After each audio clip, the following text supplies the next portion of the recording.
ஒரு பெண் நினைத்தால் முடியாதது எதுவும் இல்லை.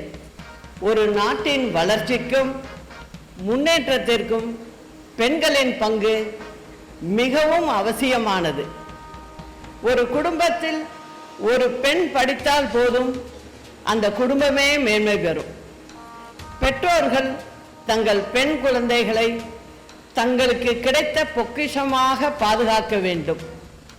பெண்கள் எதையும் சமாளிக்கும் துணிவுடனும் மன உறுதியுடனும் வாழ வேண்டும். இன்று பெரும்பாலும் பெண்கள் இல்லாத துறையே இல்லை என்ற நிலை உருவாக்கப்பட்டது.